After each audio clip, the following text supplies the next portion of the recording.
Hey, what's going on, everyone? This is the Artistic Vault, and today we're going to be talking some MMA, in particular UFC 202.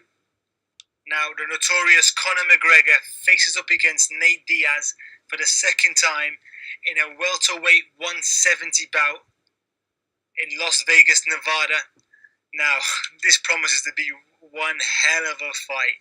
But before looking into it and analysing that second fight, let's just rewind back and talk about that first fight.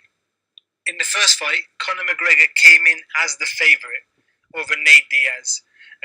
Conor had just knocked out Jose Aldo in the previous fight in 13 seconds, the previous pound-for-pound champion.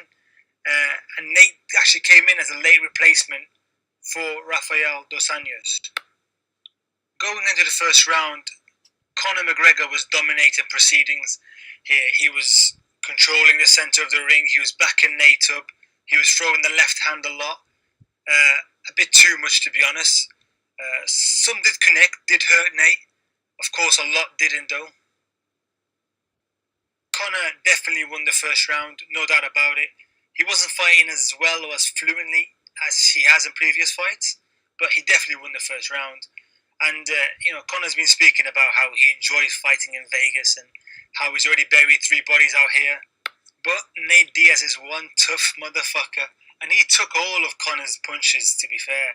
He just sprung up on him like, mate, you're not burying me, there's just no chance. And, it definitely shocked Conor for him to see that Nate was still there, still in his face. And even later on, he actually admitted that he felt that he could take Nate out in the first or second round. He's quite shocked to see that Nate was still standing after all those hits.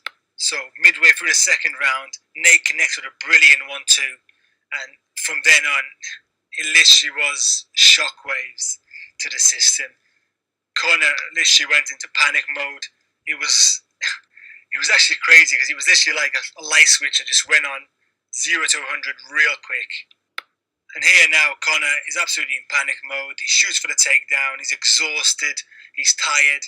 This is exactly where Nate wants him. Gets his back, and he manages to submit him. Conor taps out, and Nate literally surprises everyone. Full credit to Nate Diaz. He was absolutely brilliant on the night. He took all of Conor's shots, and he got him exactly where he wanted him in the second round. A brilliant submission. And he even said before the fight, he said that notorious kind of interview where he said that Conor's took everything that he's worked for. And he literally snuck in and took everything that Conor's worked for. It was brilliant from Nate Diaz, and he literally became a UFC superstar that night. So fast forward to present day, just before their second fight, a lot has happened in between these 2 fights. Conor apparently retired, and then he didn't retire, and then he was pulled off the card at UFC 200 because of his press commitments that he failed to commit to. And here we are now to the second.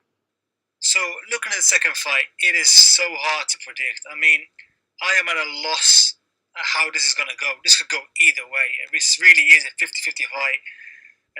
It's so hard to predict. It really is.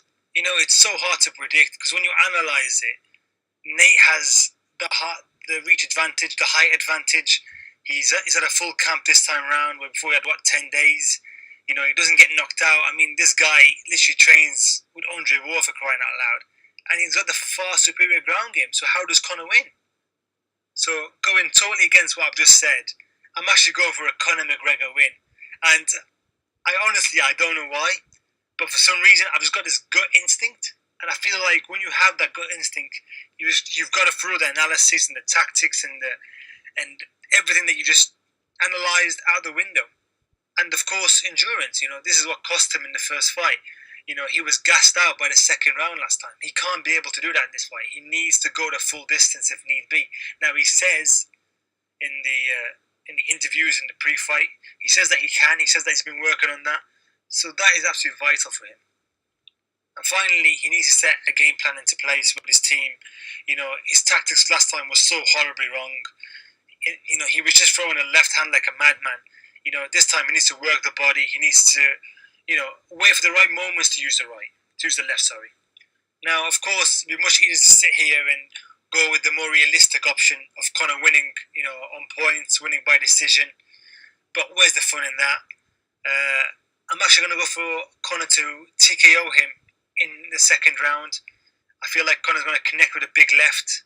It's going to trouble Nate. I feel like it's going to hurt Nate. It's going to get him on the ground. And then I just feel like Conor's just going to bombard him with the ground and pound, until the referee steps in and waves it off. And, with that being said, it's going to feel like Conor McGregor has just sneaked back in there and, taken Red Panty Night away from Nate Diaz. But yeah, if he wins this, it will be fantastic for his legacy. If he loses, it is massively, massively damaging for his legacy. So that is my prediction for UFC 202. No matter what happens, it's going to be a great night. It's going to be a great fight. I can't wait. Let me know in the comments down below who you think is going to win and why. Thanks for watching. See you.